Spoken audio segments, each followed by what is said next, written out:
We want, when people come here, this to be an overwhelming sense of home. Because biblical Christianity at its core is relational. If you are going to lead, you have to first be led. All right, well, welcome to Led Talks with the Craigs. I'm Chad Craig, and this is Craig Mossgrove. And today we're doing something a little different. I'm going to be able to ask Pastor Craig some questions, and we've been here in Season 2.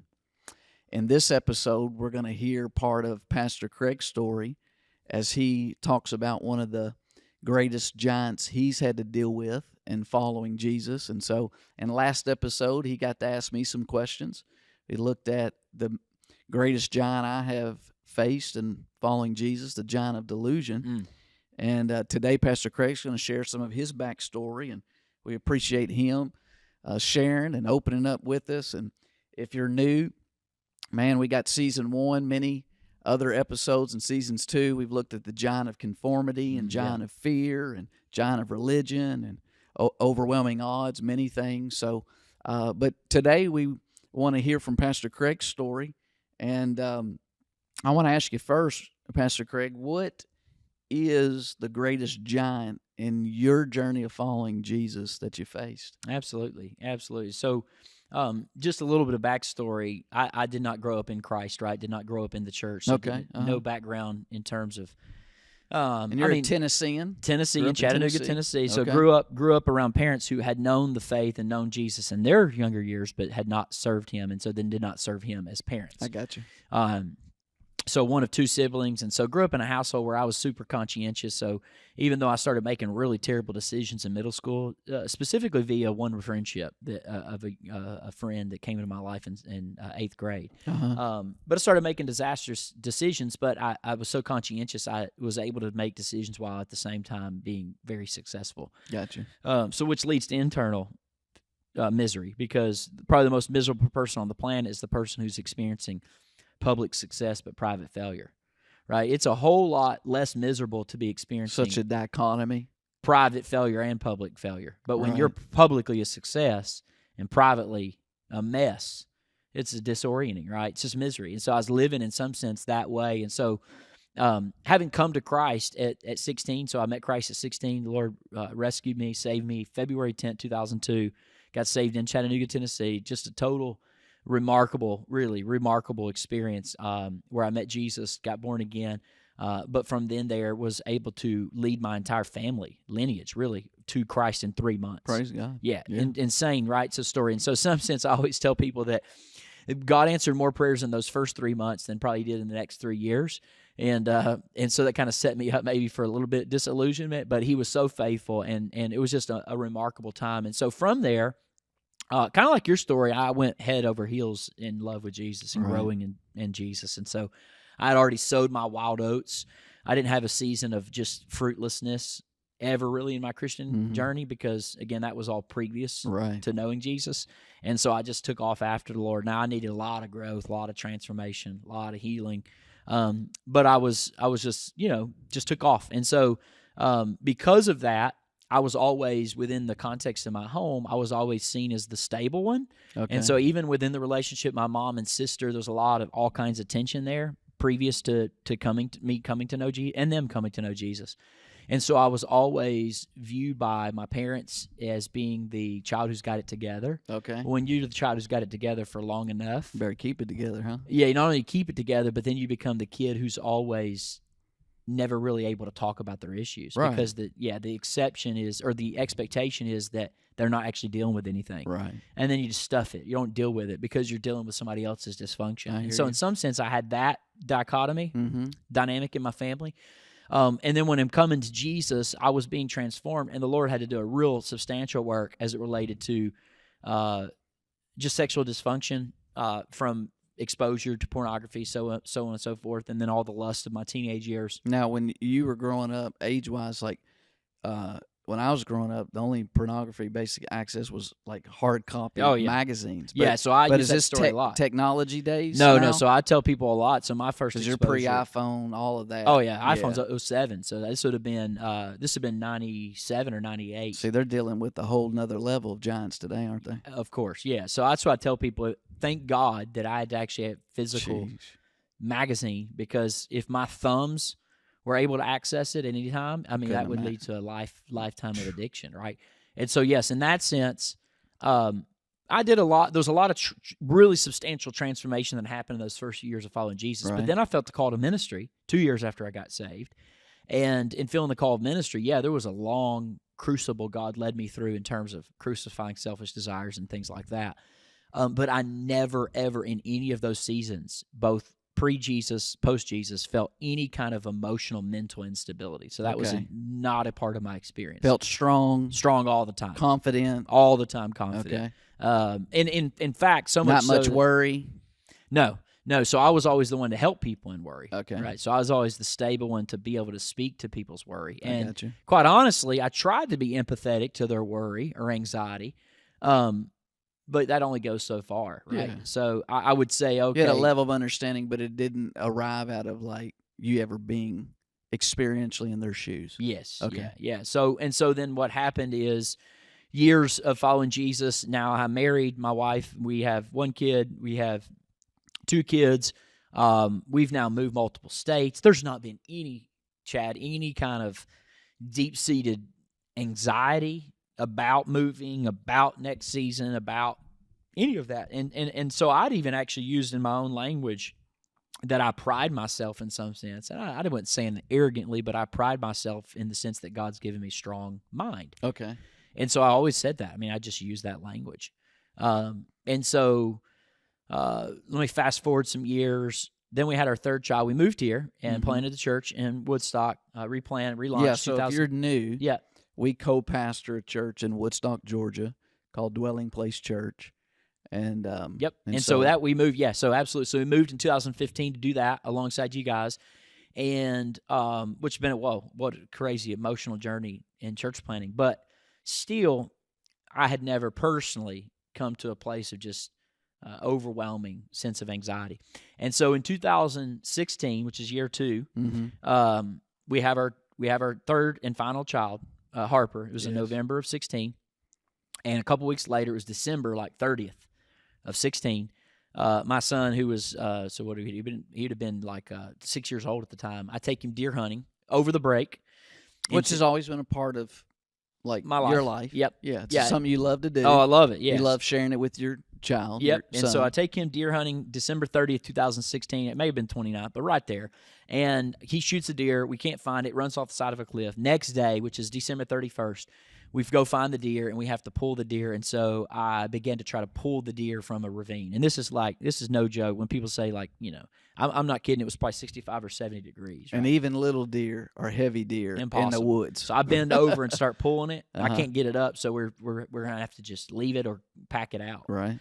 But I tore something in my back during that journey. Mm. And so that whole week, I come back to Georgia. I was in Tennessee. I come back to Georgia, and my back is in severe pain, but it's getting worse progressively. Okay. And the pain's getting worse, and I can't sit up straight, so on and so forth. Long Lack story of short. mobility. Yeah, lack of Okay. mobility, yeah. And so from there, my wife, long story short, we were just joking about this recently, asked me to put up the Christmas tree on January 4th, which is the week of this happening. And so I lifted a Christmas tree up a ladder on an previously injured back into the attic. Well, that was on a Friday afternoon. By Friday evening, I'm on my back in the house, and I could not move. And so it just progressively got worse. So it was not like bend over, roll over to your side and shimmy. I could do nothing, right? It was swelling so bad. And so I just tried to the whole weekend take, and I don't take any medication, start Right. taking narcotics. And I didn't have them prescribed. So I had a friend Right. who was at the church. I said, dude, just bring some narcotics. Right. And so he brings What some. he's talking about is pain Pain medicine. Yeah, pain medicine. Yeah, so he brings his pain medication over. Needed more than Advil. Right. And that leads me to Sunday. And so on Sunday, I try to get on a decompression table, Uh-huh. couldn't make it to church, but later that day tried to get on a decompression table. And so later that night, after having decompression, I was laying flat on the couch, and my wife was there. She's, we got 3 kids. One of them just a few weeks old. She's postpartum. It's like craziness. And I felt my mouth get really, really dry. Uh-huh. And when it got dry, all of a sudden these spasms hit in my back and started pulling my vertebrae out of place. And when I say, I thought I was dying. I tried, for the sake of not exaggerating, I legit thought I was dying. It was like, so Meredith looked at me, my eyes were rolling back in my head, and so all I could say was just 911, just call 911. So he gets there, and he's like, I know what you're going through, those muscle spasms, the EMT's trying to calm us down, but they give me Versed amnesia drugs, doing everything. And so long story short, Pastor Chad, I go into the hospital that week, and for 5 days, they keep me under. I have no recollection. Several weeks later, I tried to remember if I ate. I couldn't remember if I ate. And I'm not used to hard drugs, and they're giving me Valium every day on every 4 hours intravenously. I don't wake up for a week. So when I come out of the hospital, I do try to come to church that next Sunday, which had been a week. And when I do, something's not right. I could tell my world that something's shaky. Mm-hmm. And so then it moves into the next day when anxiety comes out of nowhere, and originally came because it was, I think, medically, honestly, induced. Right. And my world is shaking. So, because I never experienced anything like this, I'm thinking something's actually poisoned my body. Like literally my vision is shaking coming off of those medications. Like it's literally shaking. So you think like you might be having a reaction, reaction. Yeah. And so now I'm going into doctor mode because I love medicine, and let's figure this out. And I go to the doctor in this one, and I'm doing physical therapy at the time, but I can't bend over and touch my shoes. And so anxiety explodes. And so several days, like you talked about your story last episode, several days, I just stayed up all night long, not because I wanted to, but I could not sleep because there was so much adrenaline. And so just praying, and it was just unbelievably disorienting of how scary that experience was, because I couldn't get a grasp and handle on what was actually happening. Thankfully, I went to the doctor. But you were trying to analyze and figure it out the whole time. Yes. But couldn't get clarity. No clarity. Yeah. And so at that point, because you add injury to insult, anybody can deal with something for a few days, but then when the days add, now you're thinking this is a new reality. And back injuries, if you've ever had one, people are watching, they know and can identify. They can mess you up mentally anyways, just injury to the back. And so thankfully, about 25, 30 days, I went through that season, and then it cleared up. And 25, 30 days later, man, I was so on top of the world. I was like, Lord, I thank God, like I got out of that. That lasted all the way until the next Christmas. At Christmas next year, it kicked in again right after Christmas Eve gatherings at church, and lasted for like 10 days. And what kicked in? What are we talking about? Anxiety. Yeah, didn't know it at the time. So for you, the giant we're talking about is a giant of anxiety. Yeah, giant of anxiety. And at that time, I was even confused and thinking it was a giant of depression. But it took me a while to discern what was actually happening. Right. Correct. And so it lasted about 10 days, when I mean like intense, acute anxiety, and then it lifted. And then it lasted, we had a good season of about 9 more months, and September 24th is when the next date happened, when I was taking my kids, my wife and I, we went to Jump Park down in Kennesaw. Yeah. I walked out of the Jump Park on a Thursday night, and the whole world came crashing down, like dark clouds. Best way I know how to describe it is I'm looking at the car, and these dark clouds come in, and I had no idea. But those dark clouds would not really, really lift in my life for it was at least 7 months of what I was about. Now, if God would have told me then about what I was going through, I would have, there's no way I would have made it. Right. And I'm not saying he authored it. I know he used it, and I can speak to it a lot now, but and you're saying dark clouds of anxiety. Yeah, anxiety. So it's depression. So they go hand in hand. So the anxiety and depression go hand in hand. But you have to really get clear. You got to get around somebody with some authority and some knowledge, expertise to help you, especially someone like me, because my mind has to know. So the overwhelming anxiety and the cloud staying then led to the experience of depression. Yes. Okay. Yes. I'm yes. hearing And you. so long story with that journey, I mean, you were part and and part of my life, integral part of my life in that story and that part of my life. My wife was unbelievably unbelievably strong and gifted because she's dealt with anxiety in many seasons Right. previous, Yeah, I'm aware in of which that. I could not help her the way she was about to help me. Mm. No way did I help her. No way did I give any kind of help in the way she helped me. And she had to do that while keeping my kids every day. Right. And so we're not talking about, so I want people to understand, I'm not talking about the giant of anxiety where it like messed me up every few hours or Right. even like 2 times a day. I'm talking daylight to dark, right? Right. There's very little moments in there where it wasn't And a acute. couple things like that. So when Yeah. you say it was consistent, is the heart racing the whole time? Yeah, so it Is so it did manifest in the adrenal glands, so to speak, releasing and feeling like, I didn't know this at the time, but the number one visitation of ERs in America is panic attacks. okay. It's what fills more ERs than anything else because panic attacks communicate to you that you're dying. You think you're dying. When you're in a true panic attack, your Right. heart feels like it's The I mean- physical experience feels like you're dying. seems that you're interpreting I'm dying Yes, physically. I'm dying, Okay. right? And so, but in that whole process, I tried to do all the spiritual disciplines, and I saw a therapist in that time. Therapist was huge for me. Wonderful man, late 80s, required me to slow down, be present, all those type of activities. But I remember engaging Scripture and asking the Lord, and many times I would feel that while I was praying, I didn't necessarily have the Lord answer in the way I desired. There was definitely a sustaining, definitely a keeping, but it was so important in that season of my life that I didn't sabbatical. So people often ask me, Pastor Chad, did you take off from ministry? For me, because it was my one saving grace to get some area of release, I didn't. So I still preached, right? I still ministered to people. Now, obviously, I stepped back in a lot of my day-to-day activity. And in one thing to the listeners though, Yeah. but that decision, that what was the wise thing to do or the best thing to help you through and for the congregation was not made just by you. Oh, no. Right? Yeah. So there was others informing and saying, we think that the wise consensus thing is for you to continue Yes. as scheduled Yeah, to so I minister. wouldn't be able to trust myself in that Right. decision for Yeah. sure. And what was crazy, Pastor Chad, is many times where I'd be so anxious, I'd get up to minister God's word, and it wouldn't just be Sundays, other times, and it was like I feel that would lift it. Didn't lift every time, but sometimes I'd feel it lift, and then I would come down off the preaching and teaching moment, and like the haze would come in again.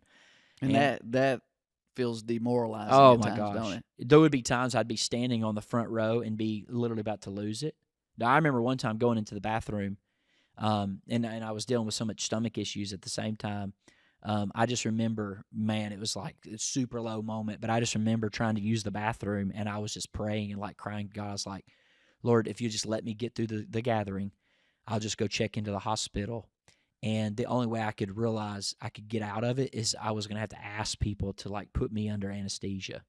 That would be the only way I could live, right? There's no way I could keep living because the anxiety was so intense. I mean, it was like, and what made it worse, Pastor Chad, is that my parents were intricately involved. My wife was super involved.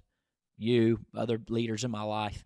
But in their attempt to help, they did not know often what to do. And what I really needed, what I really, really needed now looking back on it, is just somebody, and people tried this, but like just somebody with real sincere authority Mm-hmm. look at me in the eyes and somehow get through to me and convince me that it would not be my reality. Because now I was reinterpreting all of Scripture in light of that. So, for Right. instance, and you talked about that in the last episode. So I would read that Paul pleaded multiple times to take this thorn away from my flesh. And so now what I started reinterpreting is that this would be my thorn. Right. This suffering would be this intense my whole life. And then I just knew I couldn't do that. There's no way out. Right. And And so- that's not God's will. Yeah. And Right. so part of that, Pastor Chad, that I wanted to say to people that are facing maybe that sense of acute anxiety is that what makes it, what amplifies it Uh-huh. is that in psychology we call it depersonalization, because you live your whole life in one body and then next day you live in a different body, different experience. And so when you've lived in an identity for so long and then you're in a totally different body, different experience, that is so disorienting. It's depersonalizing. Right. And so you're thinking like, what is even going on? Am I in a twilight world? And so long story short, my family made the decision to allow me to take medication for that season to try to help me through the breakthrough moments, Mm-hmm. and which is fine. There's nothing wrong. Problem was the medication alone wasn't assisting, and for someone that historically had been a bit more stable, I probably wasn't in need of what I was being given, and so there and again I learned a lot because my general practitioner was the one prescribing it. Not trying to beat up doctors today. Right, but did they know from the beginning confidently that the first medicine that they prescribed for you was the best for you? Did they know that? Oh, no. Okay. So they are based off of the knowledge they have or previous experience, supposing or hoping or thinking this one might be the best. Of course. So there is a level of experimentation. Oh, there is definitely Okay. experimentation. I just wanted to make that clear to our listeners. Yeah, and unfortunately, that's the sad part about And it so now. tell us about Yeah, for so you, the what that- experimentation, Pastor Chad, I experimented on one SSRI. It's just it's an antidepressant that Okay. is it's a serotonin reuptake inhibitor, and so not a habit forming drug. This is not like a benzo drug where people are Right. taking Xanax and Coumadin and these type of things or whatever. Klonopin, not Coumadin. That's a blood pressure medicine. But anyways, long story short, that wasn't working for a season. So going to a general practitioner rather than like a psychiatrist that actually knows the psych side, the psych meds, this guy's just trying to listen to what and then he's throwing out another one. And I never forget, I went to the doctor one day, and my mom and sister, Meredith were with me, and they had to ask probing questions, right? And so they asked a question of, did you ever have suicidal ideation? And for those that may be listening, you don't know the difference suicidal and suicidal ideation. Suicidal means that you're making some attempt. You've lost the will to live. Suicidal ideation is that you start getting preoccupied with the idea. It's not necessarily you've lost it, want it, but you just get this idea. And so I had to answer honestly, yes, but a lot of that was, again, being spurred. And so when you hear that as a doctor, unfortunately what they did is they prescribed me antipsychotic medication, Okay. which is big time. Right, Right. that's big medicines, right? And so I go on an antipsychotic medication, and when I go on the antipsychotic medication, it kind of levels me for a few days. It numbs you out, and then it wasn't working anymore, so they put me on an additional medication in addition to the other two. And then the lowest of low moments. So now you're deeply medicated. Now I'm deeply medicated. So now we're into January, and probably the lowest moment, it's not probably, the lowest moment, absolutely this side that I've had of living. I was traveling all the way to Buford, Georgia to try to get help through a therapist, and we're on our way back. And unfortunately, there's so many things we could talk about in one episode.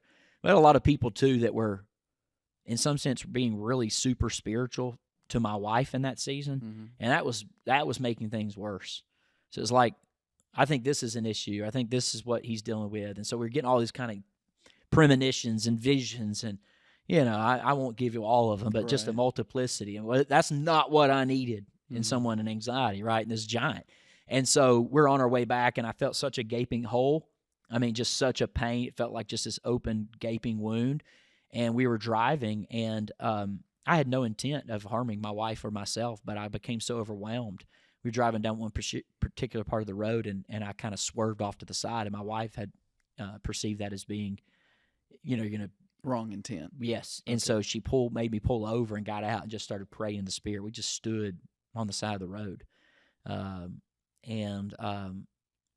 But the medicine had thrown me off the deep end. At that point, I couldn't sit still. I was just crying profusely, right? And so that led me to have to go to the hospital that night. It's just a low moment because I didn't go to a psych ward, but I had to go to the psych side in order to get admittance. And so they're taking all of your stuff and putting you in a gown. And Mm-hmm. I'm like, how in the world am I a pastor who's done nothing but try to serve Jesus, be faithful to Jesus, Mhm. get injured through a back injury, Right. and lead me to this place, right? Now, one of the things, too, just because I was with you Yeah. on the journey, is that alongside a lot of this, what you mentioned, but there was serious stomach issues that was happening, and also the medicines that were being prescribed was affecting. Yes. And then the pain of the stomach as well is also triggering further anxiety Oh, yeah. because you don't want to continue to experience ongoing stomach pain. Yes. Yeah. Yeah, it was a web. Yeah. It was a, like you talked in the last episode, Right. Perfect Storm, that's what happened. Right. And so in those moments, thankfully, the next A few days later, I got to the doctor, and we were in the general practitioner again, and this is where the turning point happened. Okay. We're sitting in the doctor. The doctor's about to prescribe me another medication, and we had called multiple Christian psychiatrists to try to get in, and we hadn't got a response. And the psychiatrist called while we're in the doctor Okay. and said, I've got an appointment tomorrow. We told our doctor that, and the doctor said, I'm not doing anything with you. You go to the psychiatrist. And when I went to the psychiatrist that next day, you went. Mm-hmm. That was the start of someone listening to the story, having enough experience, hearing the backstory. And God Right. used this woman, she's a Christian woman, Right. to be able to start the journey. It was God's intent. I mean, like manifest wisdom and grace Mm-hmm. to begin the journey and say, oh, you don't need any of these medications. We're pulling you off. Now, she had to do it slowly. Right. There's no ability to take that stuff quickly. It'd be a major issue. Right. But that was the start. And the Lord, in many other ways, there was the therapy, there's disciplines put in my life, Right. those such things. Running, boy, God, I ran a lot in that season because activity is the enemy of anxiety. Mm-hmm. So anxiety tells you to freeze. Activity releases the adrenaline, helps the brain, all that kind of stuff. But that was the giant, man. That was the monster giant, in that season. So, and since then, dude, it's not been one of those things where you hear people deal with a giant and then they have to keep on dealing with lesser giants. Mm-hmm. There was a few historical moments where a few years right after it, the Mhm. same time of year, someone would try Right. to rear its ugly head. And I know it sounds so weird, but it probably makes sense to our listeners, is that the experience that I had during that time frame would be re-triggered by certain moments or certain temperatures in the air or things like Things that just remind you of trees the blowing in the previous fall. season. Well, it was a season that was really bad, and I used to always love the fall. So the subsequent falls, I'd see trees blowing in October, and it would like throw me off for a few days. Mm-hmm. But there was never this having to residually deal with it once that giant's head got cut off. Right. But boy, it was a journey. So Well, thank you for sharing. yeah, So on that, Yeah. those listening are those that's dealt with significant anxiety. Yeah. A giant of anxiety in life. What's one of the main things you wish more people understood about it? yeah. So our listeners, Yeah. right? What's one thing you wish more people understood about it? Yeah, I think it's getting better, but the destigmatization of just all of mental challenges, right? So mental emotional challenges is that, particularly in the church world, for let's say the last 100 years or whatever, there's been a stigma around all mental health conversations, and so Mhm. people suffer in silence. You said something in the last episode that I think I'd really say I want people to know is that the strength of that instability and those giants Mhm. the strength of them is to make you think that you're the only one facing them. Mm. And the power of Christian community is that you see shared scars, Right. and that really helps slay that giant, because now I'm able to look at somebody in the face and say, no, legit, I have been there. Right. Not like I've been a little bit there, like I've been there. And that is powerful, right? And so that's one of the things I wish listeners would hear, and I think we're doing a better job of, but continue, is to just fight against the stigma that Christians can't have conversations about these things. Now, have you seen or heard or been in your experience, is some of the stigma because it's always equated that you had to have done something to Oh, yeah. create the anxiety? Oh, yeah. Yeah, so I think it's always because we have this retribution, judgmental view, incorrect perception Like of you God. didn't intentionally hurt your back. And God wasn't intentionally trying to punish me. Right. I wasn't doing wrong. But boy, I felt that. Right. So at one season, and in that anxiety, because I was suffering so much, I started turning inward, and then I started trying to confess anything I could think of Mm-hmm. to my wife. I mean, Right. that's what I legit believed, is that Right. God's got this that until I come clean with anything possible. Yeah. I mean, because it threw me into a tailspin. So I'm trying to confess anything. And in that season, Pastor Chad, I was suffering so much that there was no ability to, like, I lost anger for like almost 8 months. I mean, I don't mean that exaggerating. Like, Mhm. legit, I didn't have one feeling of anger. Now, that was weird too. Right. I was like suffering so much. There wasn't anger towards God even. It wasn't anger towards other. It was literally helplessness. It was, I'm fully dependent. Leaning on you, Meredith. More leaning like a passivity that you hadn't experienced before, or I didn't feel passivity because I think in some sense that would probably help me more because I was trying to figure it out. Okay. I spent it all the time researching, trying to figure out, Analyzing, yeah. analyzing. So that made it To worse. figure the combination to get yourself out of it. Absolutely. It's Yeah. all self-dependence in Yeah. that sense. Like, God, if you're not going to do it, Right. I'm doing it. Right. Which made it worse. So I don't mean it in passivity. I just mean it in that I was helpless. I just helped in the sense that I was so humiliated Right. and humbled that I knew there is no aura or form of that I can do this. Right. And So tell me what to do or help me, and I'm fine. it was with like it, where God had for years I had said I have a strong mind. It was like the Lord taking a sawzall to my Achilles heels and putting me flat on my back to really communicate and use that as a communication tool, that the very thing that you so prided yourself in strength is not just taken a little bit away from you. It's, I mean, fully gone, right? Mm. It's just dissipated from my life. And that's what I mean, I think, by the helplessness I got you. of leaning into my wife and trusting and Mhm. just being. You talking about a good, healthy marriage, and I don't. She would have called it a healthy marriage, but boy, I didn't go for an hour without having genuine face-to-face, eye-to-eye conversation with her. Right. Right? I mean, because she was my saving grace and help. Right. So I think that's the one thing I would just want is just the stigma to continue to die, because I don't want people to. I hate seeing people suffer in silence, Think that they're the only one that's ever struggled with that. and that the church can't talk about it. Christians can't communicate about it. Right. And Pastor Chad, I had people, once I came through that after a few years, I started getting open about it because I'd felt some victory. People started reaching out to me. I never forget this. One young lady who I didn't even know had dealt with it so bad. She was in our ministry 2 times ago. Mm-hmm. She had dealt with it really bad because of abuse from her past. And some people in my ministry, our ministry, that were her leaders, had really shamed her. Mm. And she had gone really bitter against the church and reached out to me and said, I don't know why I never told you, but this person kept on saying, you just need to pray. You just need to ask God to take it from you, like not really being empathetic, Right. not really seeking to understand. And so that was already liberating for her 10 plus years later to reach out to me and say, I had no idea you went through a season like this too. Wow. And so that just further solidified for me, people need to know that it's okay to not be okay, but it's not okay to stay not Right. okay, Right. you know?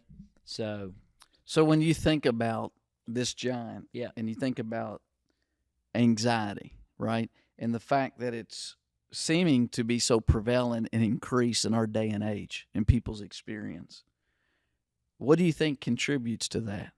Why do you think anxiety is on the rise in so many people's lives? Yeah. So Have you thought about that? I have. So a couple things. I mean, there's a lot of complexity to it. I think first and foremost is we live in the age of anxiety because we, especially in the Western world, are giving ourselves to image management. It's like meaning we're constantly having to to meticulously manufacture an image that we produce or present to the world around us. Social media makes us, causes, or at least gives voice to this. And what happens over a period of time is that I begin to move into life's experiences as like a screenwriter with already a predictive outcome of what I want that moment to be. So I'm going in to do something with my kids, already ready to film it, already to tell the world what the result of that activity is. You see what I'm saying? Yeah, so now I'm not even living it. So if the expectation's unmet, then it creates some anxiety. Yeah. And so we're just all into, meaning the temptation of our age is that people live from an image they've created, A brand rather than an identity they've received. from the Lord. And when you don't operate at an identity you've received, but an image you have to create, that produces all kinds of anxiety. Yeah, when you put that much weight on something outside of you, outside of your control, then anxiety is going to increase. Yeah. And then even physically, I mean, you anxiety can't increases. control the factors. You're going to have a perfect Instagram picture, and daggone monsoon happens and rains, Yeah. right? Outside control. for Outside sure. control. Yeah, Well, what and- else? What And other physically, reasons? scientifically, we know now exposure to screens is affecting It's us affecting. It's bringing about- cognitively, oh my gosh, which creates anxiety. it's like the biggest and- human experiment. We really don't know. True. We really don't know. Meaning, it's globally now, but long-term study we don't know because we there don't ain't know. been a long-term it's not study. long-term Right. social media. It's not long-term exposure. So What other things? I think of like part of your story is we use the word experimentation. That I don't doubt necessarily the doctor's main intent. I think hopefully the doctor's doing what he's doing, wanting to help Yeah. people. But there is a level of experimentation, and you experience with. well, they tell you in the medical field. They tell you we have Practicing. to experiment. They're practicing medicine, right? And they tell you we have to experiment. They'll tell you to your Yeah. face when we start addressing depression and anxiety, we have to experiment with these. And the challenge of that is most of those drugs don't kick in but anywhere from day 10 to day 14. If you're in acute mode and you're like dying, Right. feel like you're dying, you don't want to wait 10 days. But now you got to wait 10 and days. then if it is the wrong one, now then you got got to be over. weaned off of that out of the system and then start another one. You don't want to talk about torture. That was the torture part for me. So physiologically, anxiety through medicine and things just not correlating with the actual needs of the physiological body for the symptoms you're having could be a reason as Yeah. well. And Okay. then the dysfunction and the breakdown of society. yeah. So you So- got the family nucleus breaking down, All right? of that. All of that. Lack of So- clear morality or Exposure. standards. exposure to such evil at a young age, the trauma that's young people are experiencing, seeing in their households. Access to so much knowledge outside of what we would ever be able to speak to or We're impact never, or yeah. influence. So being, I mean, folks, we watched the shooter in Nashville go into a school, and it's already live video on our phones of what's happening before the event's already done. Wow. Now imagine 20 years ago turning on your phone and watching somebody massacre Right. kids in an elementary school. And Not then think, there. is the human brain capable of moment by moment entertaining every one of those experiences Right. and then not being able to change them? Right. You're powerless. Right. So yeah, I think a lot of that concoction, so to speak, comes together. Anything else before we move on that you'd want to mention? The last Anxiety? one I would think of is just part of the anxiety, I think, becomes amplified when it's disorienting, because if you could just get people to realize it's normal, and I mean that not to try to normalize it, but it is normal as a human. I mean, Jesus, don't Anxious worry about tomorrow. moments. Yes, are these anxious normal. moments. Okay. Is that now it's a little disorienting when you do experience it, because now you're thinking, oh, part of the anxiety is the fact that you're not familiar with the anxiety. So the fact that you're not familiar with the anxiety A new stirs on more anxiety. experience. And What so if is you at this? least expected the anxiety, you just have the anxiety. You wouldn't have the anxiety about the anxiety. So let me ask you, in your experience, the more you thought about anxiety, did that increase the anxiety? Oh, yes. Yeah. Yeah, preoccupied. Yeah, so Yeah, that's the more 'cause- you think about it, the more you experience. and it anxiety creates is a more. liar. That's what anxiety does. It Right. does false promises, right? That's all it's doing, is it's lying to you.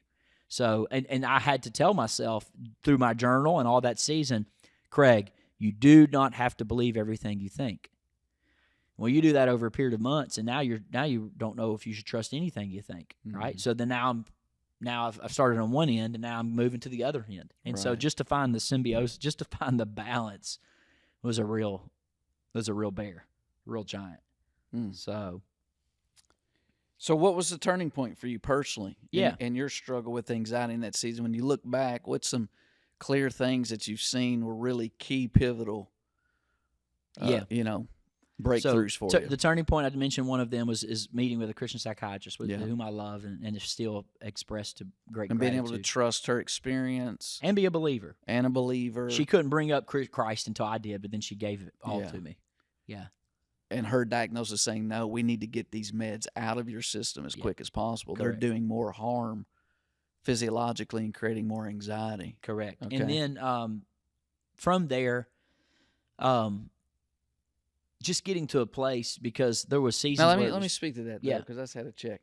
For some people that are maybe on medication right now, in your experience and even as a pastor, would you encourage them before they just said, you know what, I'm going to stop taking the medication, to ask God to witness if that's His will through a Christian psychiatrist Yeah. or someone like that, right? Yeah, great. You wouldn't great want check. them I would on their never. own. I would never say to anyone outside of, because medically you can't put yourself on those medications, is that you don't need to take yourself off those medications without partnership of medical Gotcha. supervision. So one of the greatest prayers, let's say if you're a parent or a loved one of something on it, Yeah. would be to pray that the right psychiatrist, physician, God would bring into the life So when I'm to counseling, display His wisdom. when I'm right? counseling people now, people Uh-huh. don't realize why I say that though much, and they think I'm probably I almost feel like they dismiss me when Really? people are still saying something like that, and I say to them the two non-negotiables are you need a Christian psychiatrist if you're on any psych meds, and number two, you need a therapist, and you got to have both. They're always like, "Oh yeah, I really like my psychiatrist," and then I come back around to it again. And I'm like, I don't think you heard what I'm saying. You need to make sure that the psychiatrist you're seeing is somebody Right. you trust. And I personally, because of my Christian worldview, want somebody that's a Christian. Right. And then it's really easy because when there's so much of the anxious world that is spiraling around you, you're looking for deliverance anywhere possible. And it's very difficult to realize that some of the answers to get out of it are as simple and straightforward as they are. I got you. You see what I'm saying? Mhm. And so it's easy just to overlook it and just think. And again, that's not true for every story, but it Right. was certainly true for my story. I So that gotcha. was one key point. So what's any others you want to mention? Yeah, just continuing. One of the practices you challenged me to do very early on too is to read passages of Jesus speaking peace to the storm. So I'd read text in the gospel, and then personally, what I had to do is I had to lay flat, so I'd get flat on the floor, and then I'd close my eyes and I would let all the anxieties that I had, and they would come in words, and I'd picture them, and then what I'd do is envision Jesus just speaking peace to them, peace be still, and I just keep doing it until some of them would subside, right? To give me some Momentary relief. Yes, to give me space. And then on days that were started getting better and better, like one of the worst days ever, Pastor Chad, I hadn't slept all night, and it's like early morning, it's like 5 o'clock, and I get up and come downstairs, and as I'm walking down my stairs, the voice of the enemy clearly speaks to me. And I'm on medication at this time. So he conjures up images of self-murder, and that was the low. I mean, that was in the same season I told you earlier, that same week, which scared just the heavenly daylights out of me. But the Lord, the enemy whispered to me in that moment. He said, "I hope you've enjoyed your kids. You better get a good look at them because you won't ever see them when they're older." And so that sounds so crazy Right. for me to say right now. Right. That slayed me. And the enemy, I mean, we know demons attach themselves to psychological vulnerabilities. Yeah. well, And so I was psychologically vulnerable, and the demons are It out to seems kill. so Oh real. my gosh, So they're out to kill, steal, and authoritative, destroy. Right. I felt just I'm gonna have to borrow somebody else's eyes and borrow somebody else's faith, and you're gonna have to lay me down or whatever, stand me up, do something, but you're gonna have to surround me and make sure that I am continuing to move forward, you know. Mhm. And so, long story short, I did that experience, and then God would, and many times I'd pray, and not really necessarily get much deliverance. And then I'd read one scripture, and one scripture would come off the page, and I mean, 1 Timothy was a huge one for me. Comfort, build hope for. Instant, and it would be like faith.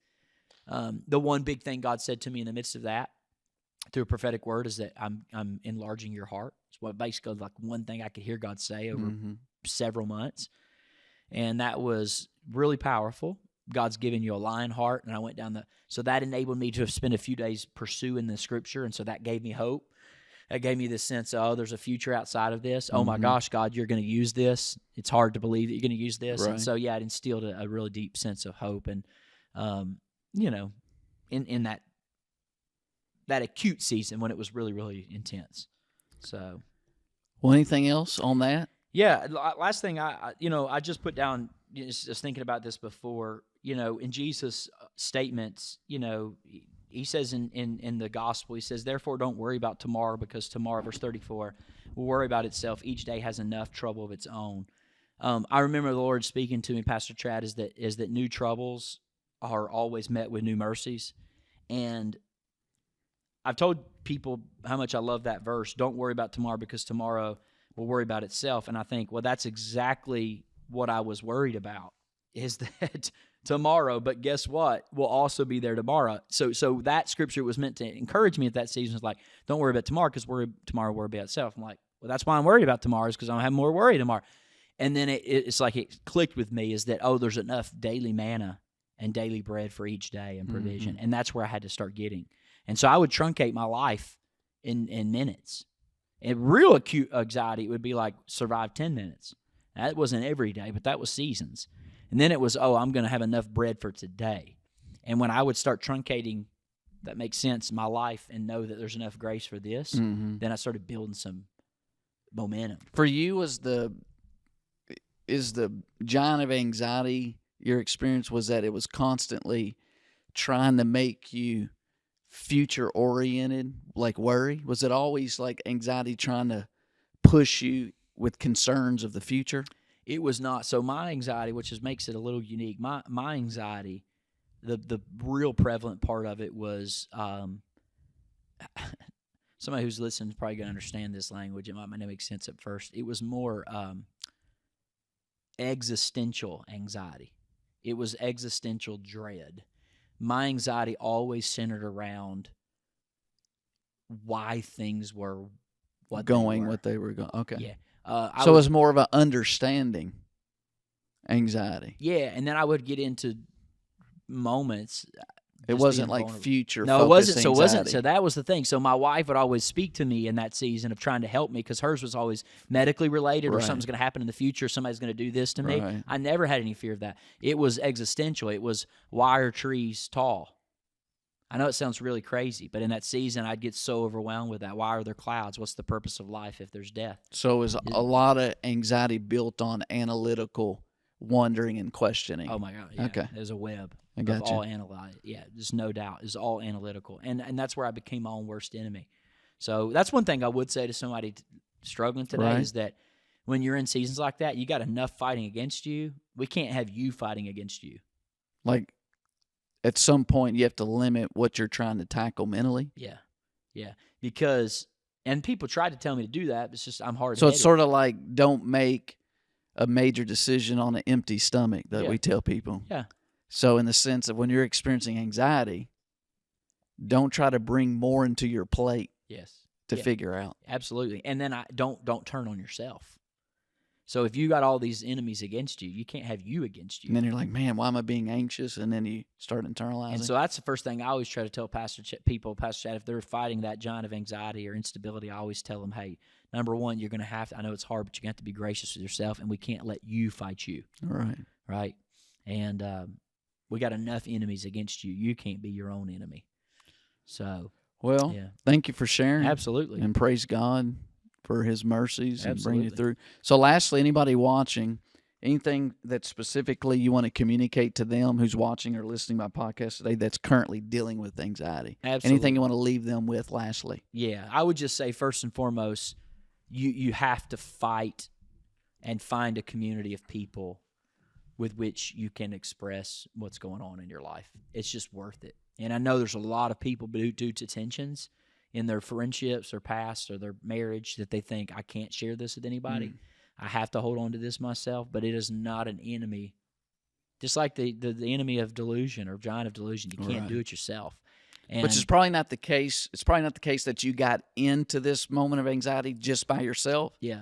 But what he's saying is you're most definitely not going to probably get out of it by yourself. Yeah, yeah, absolutely. And so that's the thing. I always just say fight for that sense of community so that you don't feel like you're going at it alone.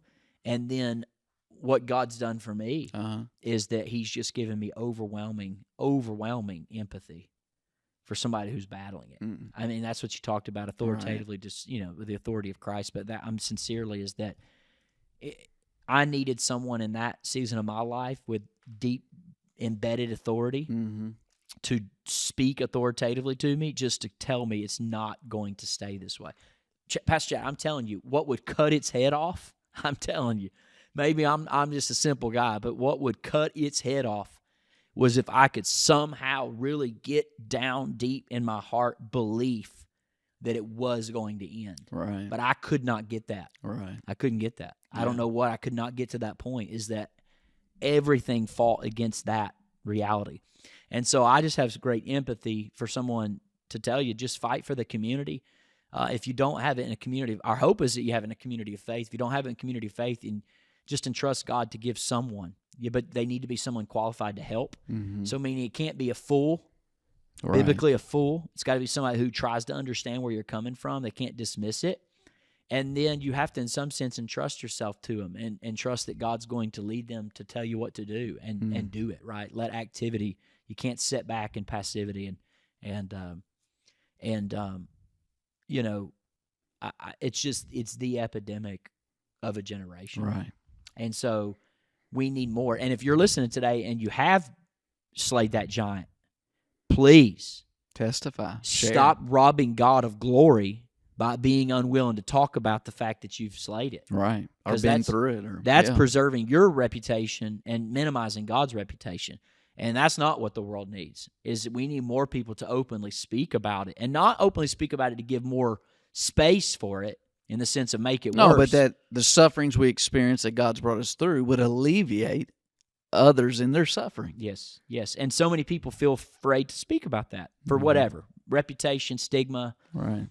People can't know that about my past, whatever. But it is powerful when we have an army of people around us that can speak authoritatively to what we're experiencing. Amen. So Amen. God delivered me and has given me great strength. And more than that, saying get great strength, he's given me great empathy to minister to people who are struggling. Awesome. So, Well, thank you for sharing. yeah. This is season 2. We're dealing with slaying giants. And today we got to hear from Pastor Craig, his greatest giant he faced, and with God's mercy and help, the Lord slayed it and led him through the giant of anxiety. So, hey, there might be people you're thinking about right now that this would be a blessing to, this episode or previous ones. Share it, like, follow if you haven't already. Remember, to lead, you must first be led. And this is Led Talks with the Craigs. We'll see you in the next episode. God bless you all.